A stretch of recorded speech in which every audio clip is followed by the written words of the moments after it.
هي الحبيبة والمختار صاحبها، هي الحبيبة والمختار صاحبها، وفي السماء على طهرا وتنزيها، طهرا وتنزيها. And look at the popularity of Aisha radiallahu ta'ala anha. Look at the magnitude of our love for Aisha radiallahu ta'ala anha. Any corner of the world you see, many of our women, a multitude of women from different countries around the world, they carry the name Aisha.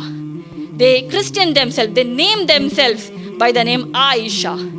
In the love, in the motivation of being like Aisha radiallahu ta'ala anha.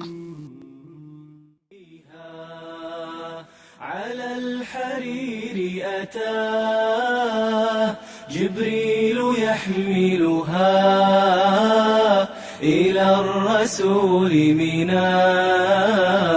الرحمن يهديها.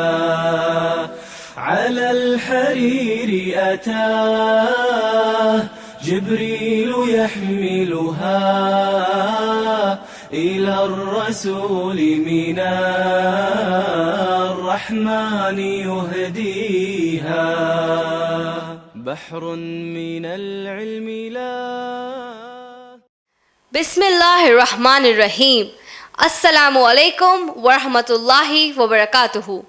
Inshallah, I shall be the Madam of Conduct for this afternoon session exclusive for the women held at the Women's Section of the IREF, Islamic Research and Educational Foundation, on this Thursday, the 29th of January.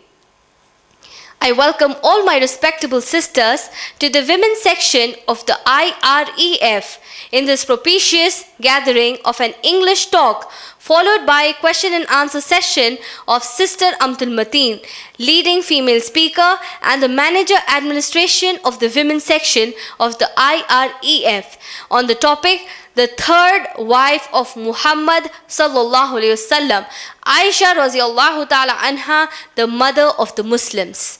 The topic this afternoon is in continuation of the last week's topic.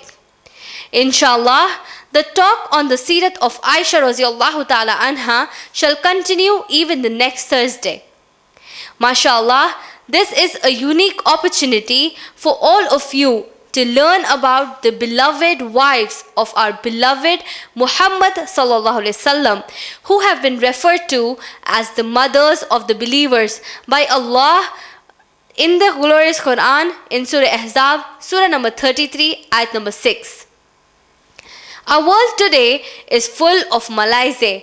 Forces are struggling hard to undermine Islam and Muslims by either directly attacking the tenets of Islam in the name of freedom of speech or satirical journalism, or by promoting those from among Muslims who basically do not fit within the actual frame of Quran and Sunnah but fit more in their shoes. The egalitarian values in Islam are taken as mala fide, and whatever is not in compatibility to their respective values and standards is judged offensive, and what offends Muslims is judged as freedom of speech. France bans hijab of Muslim women. Though the Muslim population in France as a single country is the highest in Europe, the impinging media highlights all issues of women in Islam as atrocity against women by Islam, and so an outcry to revolutionize Islamic thinking to match with their standards of liberty, freedom and equality. Men like Salman Rushdie and Khans of Bollywood are promoted as role models for Muslim men, and women like Taslima Nasreen and Sania Mirza are promoted as role models for Muslim women. In this grime of modernism, the common Muslim women are being cheated with the mirage of success and a layback attitude made us forget the real mothers of Muslim women, that is, the wives of our beloved most Muhammad sallallahu alaihi wasallam, the mothers of the Muslim believers. Subhanallah, the women section of the IREF hence decided to conduct sessions to introduce the real role models for women. With those lives, our Allah, the creator of entire universe and the owner of Jannat and Jahannam, was well pleased and gave them the glad tidings of Jannah during their lifetime.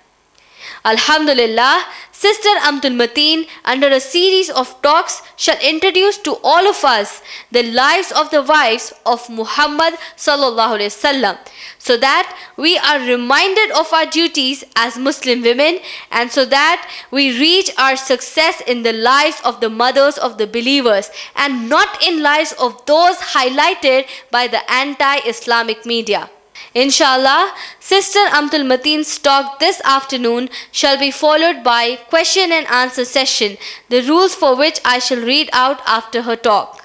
So without any further delay, I now request Sister Amtul Mateen to commence her talk on the life of the third wife of Muhammad sallallahu alaihi wasallam, that is Aisha radhiyallahu ta'ala anha, the third mother of the believers. Alhamdulillahi wahda. Wassalatu wassalamu ala man la nabiyya ba'da. Wa ala alihi wa ashabihi ajma'een. A'udhu billahi minash shaitanir rajim. Bismillahir rahmanir rahim. Innal lazina ja'u bil ifki usbatum minkum. La tahsabuhu sharran lakum. Bal huwa khairul lakum. Bismillahir rahmanir rahim. Rabbi shrah li sadri. وَيَسِّرْ لِي أَمْرِي وَاحْلُلْ عُقْدَةً مِّن لِّسَانِي يَفْقَهُوا قَوْلِي. Respected the Madam of Conduct, elders in the audience, and all my dear sisters, I welcome all of you with the Islamic greetings. Assalamu alaikum wa rahmatullahi wa barakatuhu. Meaning, may the peace, mercy, and blessings of Almighty God Allah subhanahu wa ta'ala be on all of you. Inshallah, before I speak on the main subject of my talk this afternoon, I shall give a recap of my last week's talk to all of you. Last week, I have very briefly explained the seerat of our Ummul Mumineen Aisha radhiyallahu ta'ala anha, from her birth till her marriage to Muhammad sallallahu alaihi wasallam. I have also mentioned how fortunate Aisha radhiyallahu ta'ala anha was, for Muhammad sallallahu alaihi wasallam received revelation when he was resting with Aisha radhiyallahu ta'ala anha. Aisha radhiyallahu ta'ala anha was the first among the equals of the wives of Muhammad sallallahu alaihi wasallam. Inshallah, I shall now speak on the subject advertised this afternoon, which is a continuation of my last week's talk, as Aisha radhiyallahu ta'ala anha, the third wife of Muhammad sallallahu alaihi wasallam and the mother of the Muslims. In this talk of mine, inshallah, I shall narrate to you few incidents of the life of Aisha radhiyallahu ta'ala anha while she was in Medina with our Nabi Muhammad sallallahu alaihi wasallam. If you look at the situation when Aisha radhiyallahu ta'ala anha, she enters the household of Muhammad sallallahu alaihi wasallam. She came to live with Prophet Muhammad sallallahu alaihi wasallam as his wife. She did not find herself in a royal mansion. A number of small rooms were constructed in the locality of Bani Najjar around the Prophet's mosque sallallahu alaihi wasallam, and she occupied one of these rooms which were located on the eastern side of the mosque. The room of Aisha radhiyallahu ta'ala anha, it was only 6 feet wide. It had earthen walls and the roof was of leaves and twigs. The room of Aisha radhiyallahu ta'ala anha, as narrated from the different narrations of the Sahaba and the Sahabiyat, we come to know that the room of Aisha radhiyallahu ta'ala anha, the roof, it was so low that any person standing upright, his head would touch the roof. And in this little room, there was another room, a little above that room, above the level of this room. And this room was occupied by Muhammad sallallahu alaihi wasallam on one occasion, which inshallah in the forthcoming sessions I shall deal with. And this little room above this room, the main room of Aisha radhiyallahu ta'ala anha, and a room above the level of the room of Aisha radhiyallahu ta'ala anha, that room, it had a mat, a thin mattress, a pillow covered, it was filled with the trees, with leaves and the bark of the trees. It had a leather water bag. It had a small glass of drinking water and a small plate of dates. If we analyze the situation of the room of Aisha radhiyallahu ta'ala anha and this another room, we find that these things, the situation, that this lack the worldly wealth and the pomp. Our Nabi Muhammad sallallahu alaihi wasallam liked to live as a man who would like to be raised up on the day of judgment with the poor people. He did not like the world riches. And subhanallah, our Ummahatul Mu'mineen, the wives of Muhammad sallallahu alaihi wasallam, cooperated with him, mashallah, till his death. And even after his death, our mothers, they propagated this Quran to the people, even after the death of Muhammad sallallahu alaihi wasallam, and narrated the traditions of Muhammad sallallahu alaihi wasallam.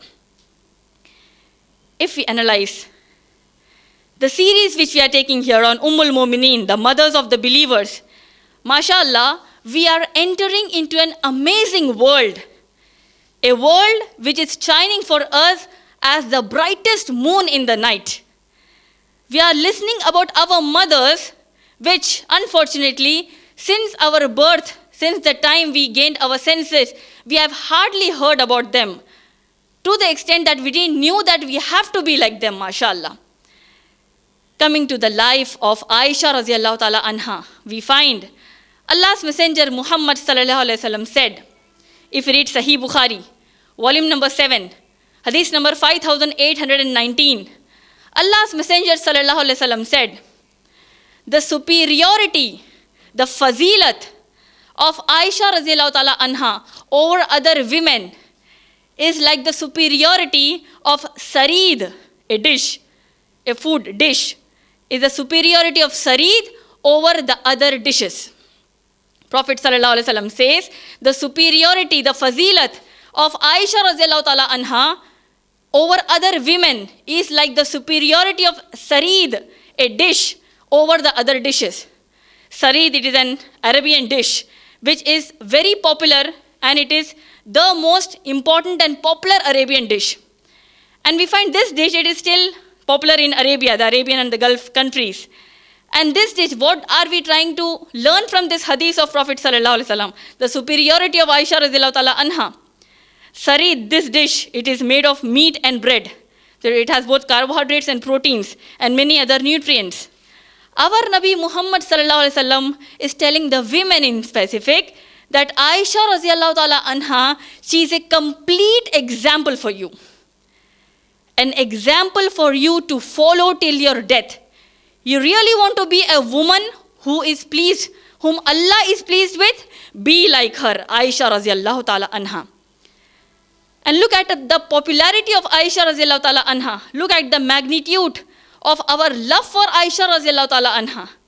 Any corner of the world you see, many of our women, a multitude of women from different countries around the world, they carry the name Aisha. They Christian themselves, they name themselves by the name Aisha. In the love, in the motivation of being like Aisha radhiyallahu ta'ala anha. I would like to narrate an incident of the life of Aisha radhiyallahu ta'ala anha, which provided the Muslims till Khayama a beautiful ibadah from Allah subhanahu wa ta'ala. An ibadah which is a blessing from Allah subhanahu wa ta'ala. If you read Sahih Bukhari, volume number 1, hadith number 334, Aisha radhiyallahu ta'ala anha narrates that once she was on a journey with Muhammad sallallahu alaihi wasallam, many other companions of Muhammad sallallahu alaihi wasallam accompanied along with her father Abu Bakr Siddiq radhiyallahu ta'ala anhu. And while on the way, on the journey, Aisha radiallahu ta'ala anha says, her necklace, it fell off. It was lost. And our Nabi Muhammad sallallahu alaihi wasallam and even the other companions, they searched for the necklace.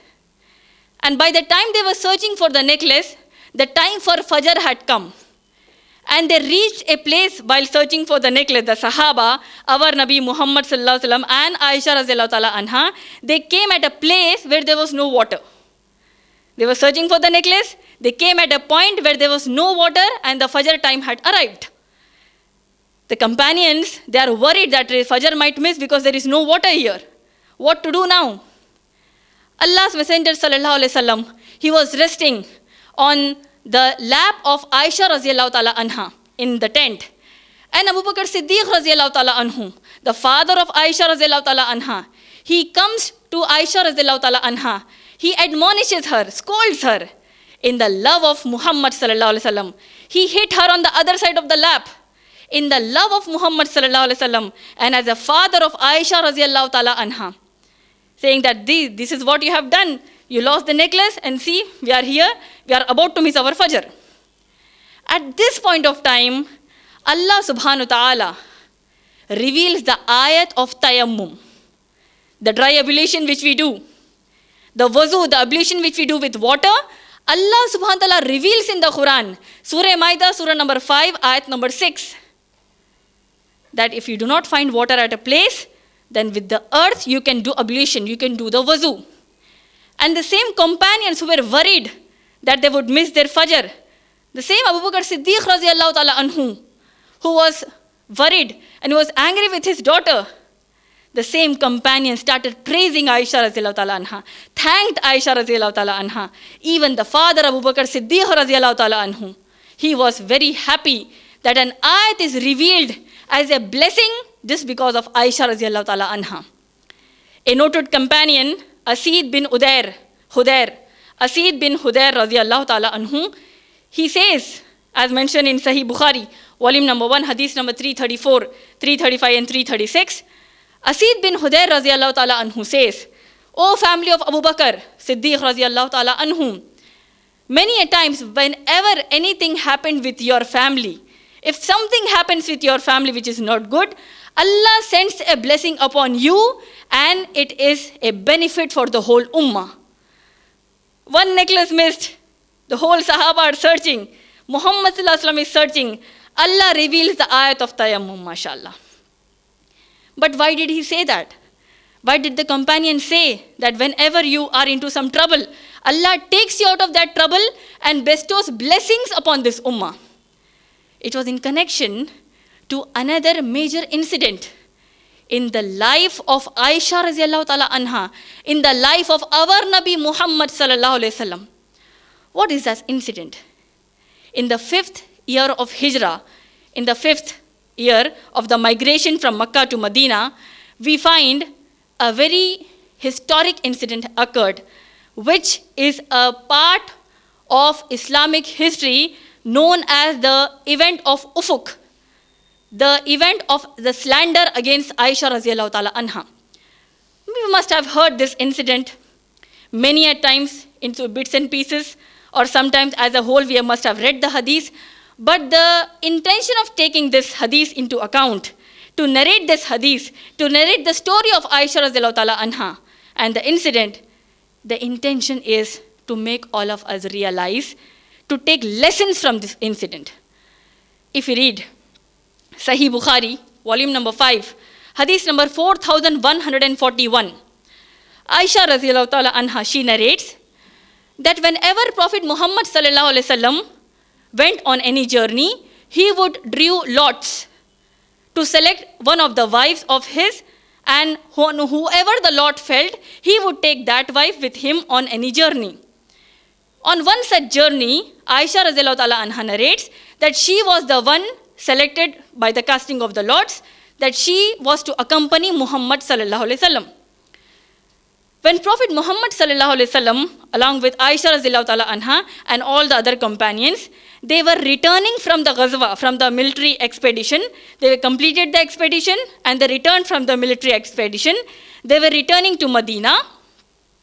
Muhammad sallallahu alaihi wasallam instructed that we halt at a particular place, and once it is morning, then again we will resume the journey.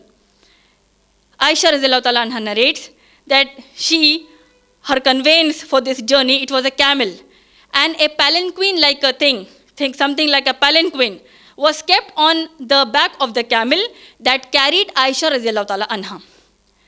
When Prophet sallallahu alaihi wasallam instructed the Muslims to halt at a particular place in the night so that the journey is resumed in the morning, Aisha radiallahu ta'ala anha narrates that in the morning she went a little away from the caravan to relieve herself, to attend the call of nature, and then she came back to the caravan. And when she came back to the caravan after attending the call of nature, she found that the army, the caravan, it had begun to start the journey. At that point, she says, as she was rushing towards her riding animal, riding camel, she says that she felt that her necklace was missing. Now she immediately rushed to the place where she had attended the call of nature to find the necklace. By the time she could return of finding the necklace and again coming back, she found that the caravan had already left, thinking that Aisha radiallahu ta'ala anha is in that palanquin. The whole caravan left, and Aisha radiallahu ta'ala anha, she was alone at that place. Aisha radiallahu ta'ala anha, she was so panicked, she was panicking, she was so panicked and fearful that she rested at a particular place, and in that procedure she slept. It was the norms of those times, in that times it was the norms, that whenever a caravan was set for a particular journey, an escort would be asked.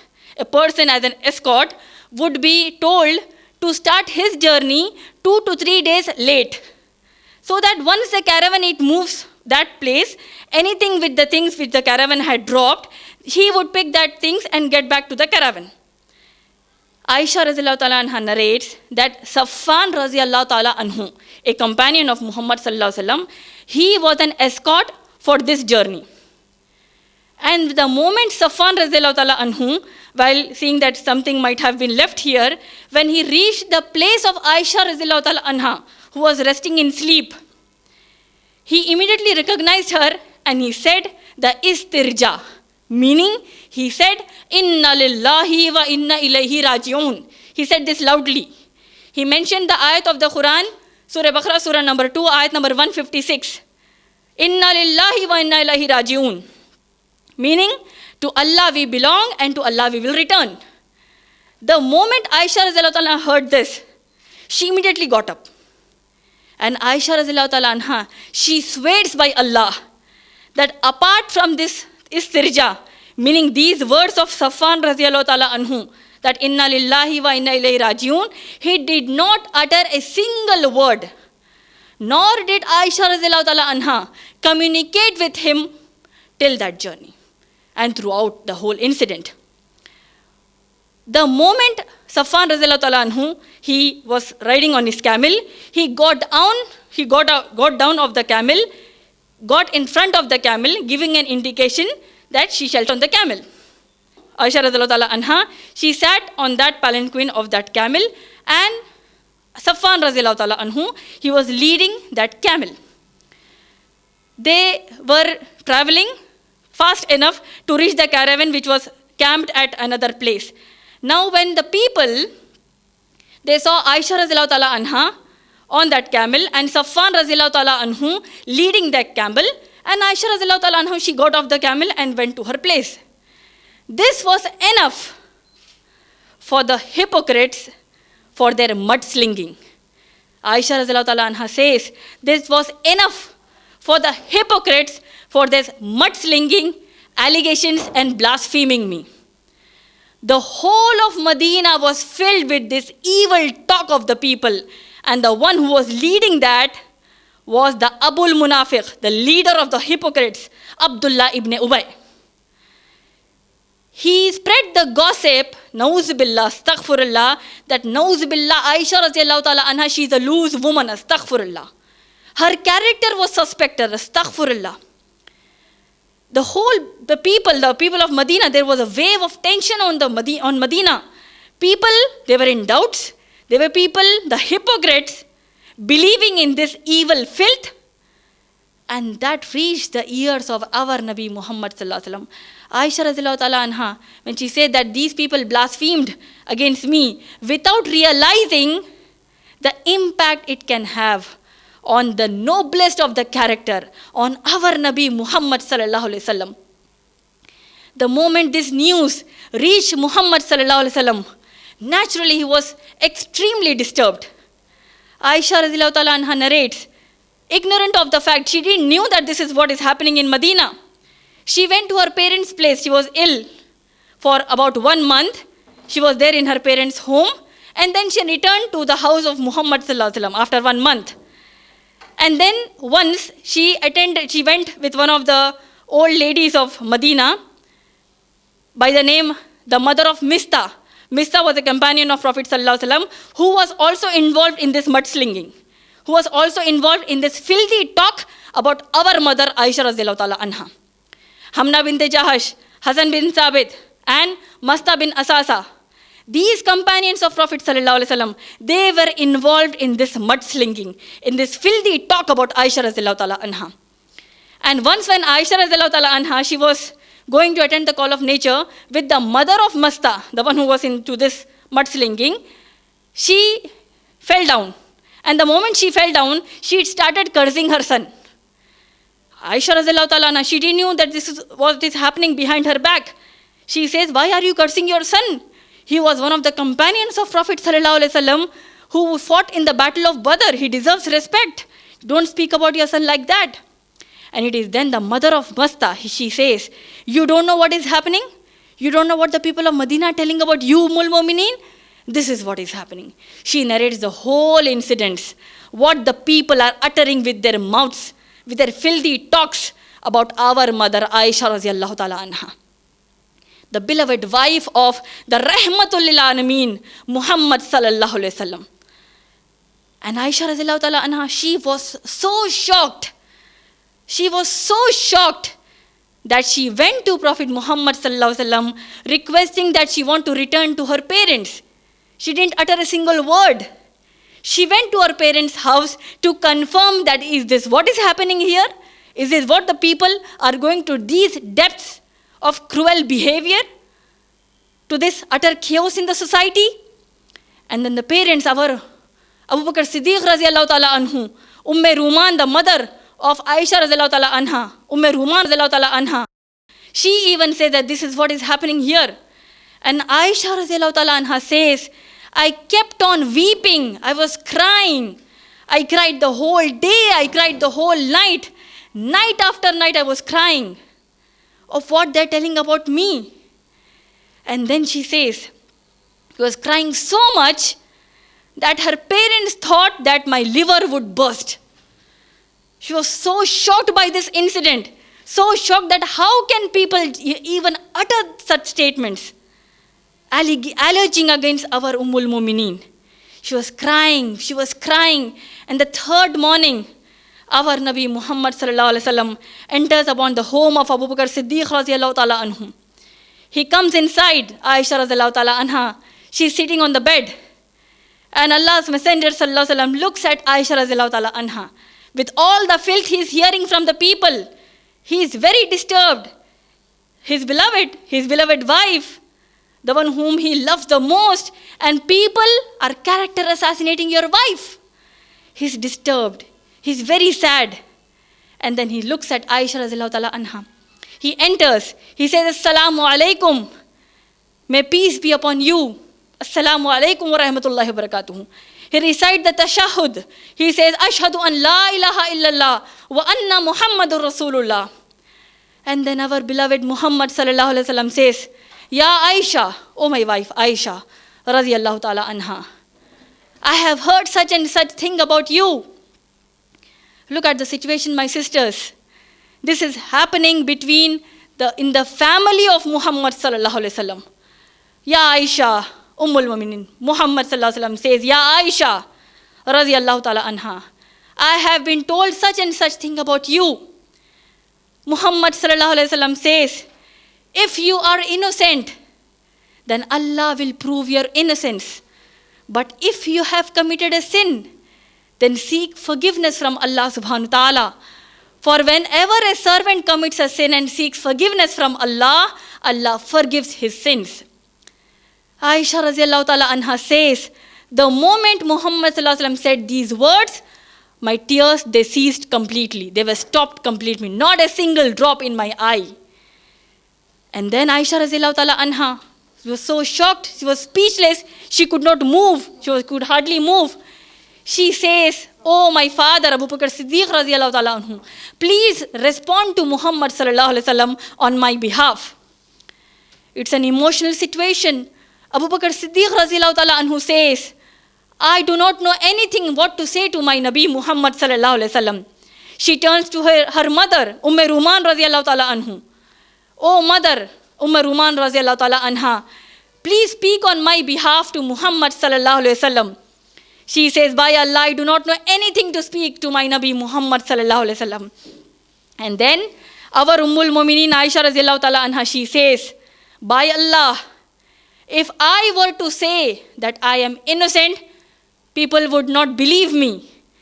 She is with that weeping, with that tired eyes. She is trying to prove, she says, that if I say I am innocent, people will not believe me. My example, she says, with that tragedy in her life, she says, our mother says, my example, my similitude is that of the similitude of the father of Yusuf alayhi salam. Who is the father of Yusuf alayhi salam? Yaqub alayhi salam. Aisha radiallahu ta'ala anha says, she was so disturbed with this incident that she could not remember the name of the father of Yusuf alayhi salam, Yaqub alayhi salam. She says, even she was trying hard, but she could not remember that time. She says, my example is like the example of the father of Yusuf alayhi salam, as mentioned in the Quran in Surah Yusuf, Surah number 12, where Yusuf alayhi salam, the father of Yusuf alayhi salam, Yaqub alayhi salam says, and patience is more fitting for me. Sabr is the only thing that I should do now for what the evils they say about me. So therefore, Aisha radiallahu ta'ala anha, with all that she have heard, the way Prophet sallallahu alaihi wasallam interacted with her, told to her in an honest way, in a gentle way, our Ummul Mu'mineen Aisha radiallahu ta'ala anha says, patience is better for me. If I'll prove that I'm innocent, you will not believe me. If I prove that I'm wrong, then people might believe me when I'm not wrong. And then at this particular moment, Allah subhanahu wa ta'ala reveals the ayat proving the innocence of Aisha radiallahu ta'ala anha, our Ummul Mu'mineen. And then Prophet Muhammad sallallahu alaihi wasallam, the way the revelation was sent to Muhammad sallallahu alaihi wasallam, that exertion where his brow was covered with the beads of perspiration, he immediately looks at Aisha radiallahu ta'ala anha and smiles at her and says, Ya Aisha, he's very happy. Oh Aisha, Allah subhanahu wa ta'ala has proved your innocence. Subhanallah. 1 month of mental torture, 1 month of filth being heard by the foolish and the most filthiest people. And our Nabi Muhammad sallallahu alaihi wasallam, subhanallah, he's patient. He's not allowing that Abdullah ibn Ubay to be killed. He's patient, waiting for the command of Allah subhanahu wa ta'ala. And Allah subhanahu wa ta'ala reveals the ayat, not 1, not 2, 10 ayat in the Quran, proving the innocence, guarding the modesty and chastity of our Ummul Mu'mineen Aisha radiallahu ta'ala anha. Surah Nur, Surah number 24, ayat number 11 to 21, 10 ayat, which prove that Aisha radiallahu ta'ala anha is innocent. And Allah subhanahu wa ta'ala in these ayat is posing rhetoric questions to the believers. How could you believe in this? Why did the believing men and women believe in these things? And this is how this incident ended up with the revelation of the Quran. And Allah says the first ayat of Surah Nur, Surah number 24, ayat number 11 of the 10 ayat, the very first, which I have recited in the beginning of my talk. Allah subhanahu wa ta'ala says, A'udhu billahi minash shaitani rajim, Inna allazina ja'ukum bil ifki uswatum minkum. Those who forge a slander, ifk means slander, the falsehood, the tahma they had upon Aisha radiallahu ta'ala anha, the allegation against Aisha radiallahu ta'ala anha, those who have forged, those who have uttered a falsehood and ifk upon you, they are a group amongst you. They were not non-Muslims. They are not one or two people telling about Aisha radiallahu ta'ala anha. They were a group among you. And Allah says, La tahsabuhu sharral lakum. Do not think it is bad for you. Bal huwa khairul lakum. Nay, it is good for you.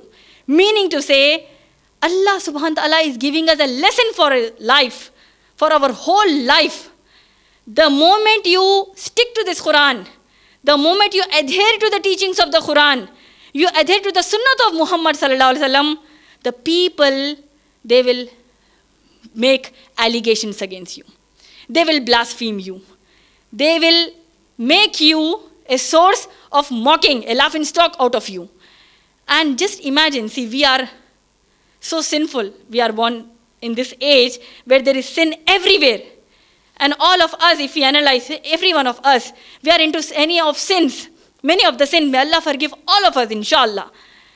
Imagine the pious woman Aisha radiallahu ta'ala anha. She is not left by these hypocrites. Who is you and me? Who are us? What are we doing for Islam? The moment we tell about Quran to others, if you want to maintain hijab, people are mocking at you, making fun of you, we remove the hijab. We are worshipping the people instead of worshipping Allah subhanahu wa ta'ala. Na'uz billah. What is the lesson from this incident? And our Nabi Muhammad sallallahu alaihi wasallam, after this incident, his love for Aisha radiallahu ta'ala anha increased a lot.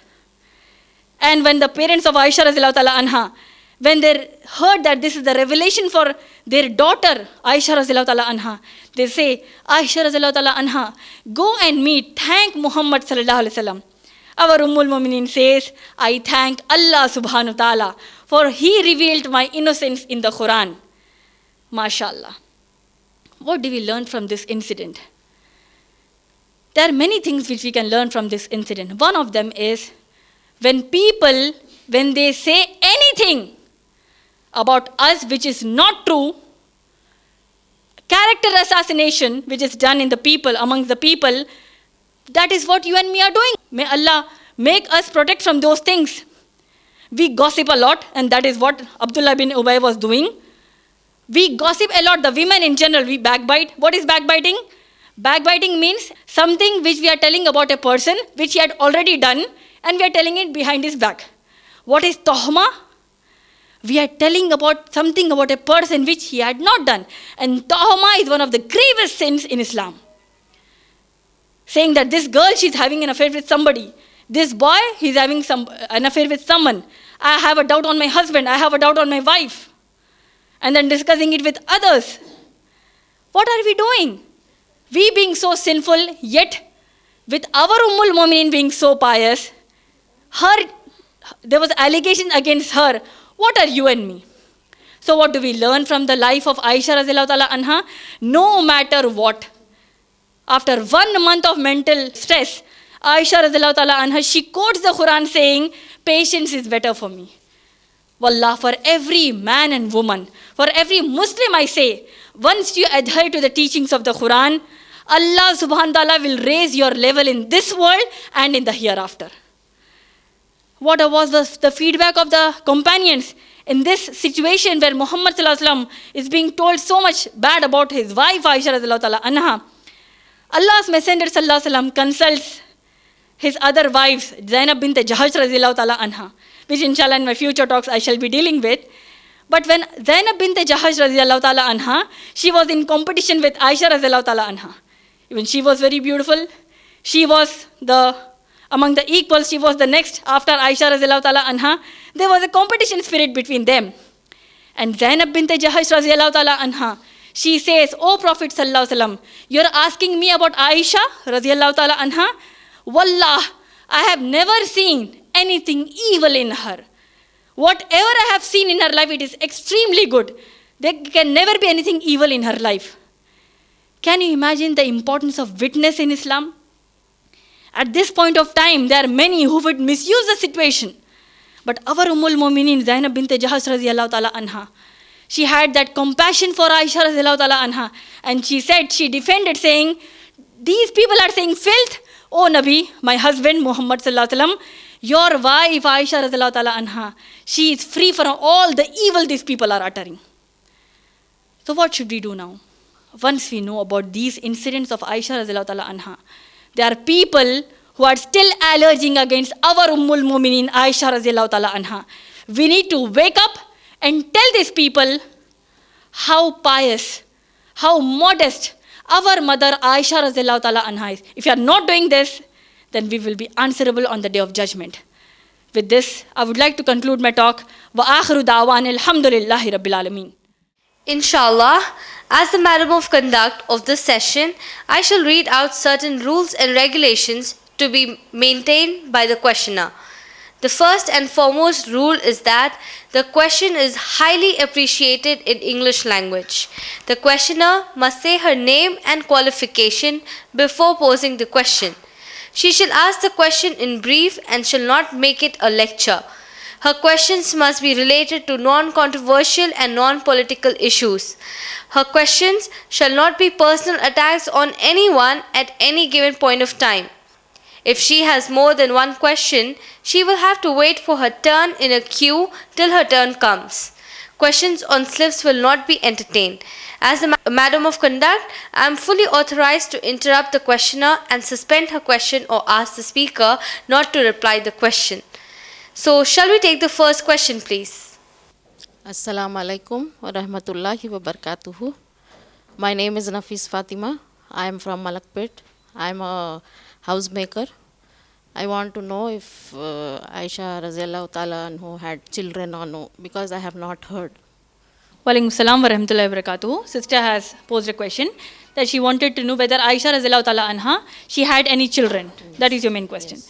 Sister, we get from the Quran and Hadith, we come to know that she did not bear any children.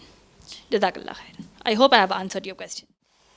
Alhamdulillahi Rabbil Alameen. After praises to Allah alone, let the peace and salutation of Allah be on Muhammad sallallahu alaihi wasallam, his entire household and family members, and on the beloved male and female companions of Muhammad sallallahu alaihi wasallam. I would like to then thank the elders who patiently listened to the entire talk, and to all my dear sisters, and last of all but not the least, to the sister volunteers of the IREF, and finally to the main speaker, Sister Amtul Mateen, for her excellent conduct. Inshallah, kindly visit us again on same time and same day next week. Rabbighfirli wa tub ilayya innaka anta tawwabul ghafur. Jazakallah khair. Fi aman Allah. هي الحبيبة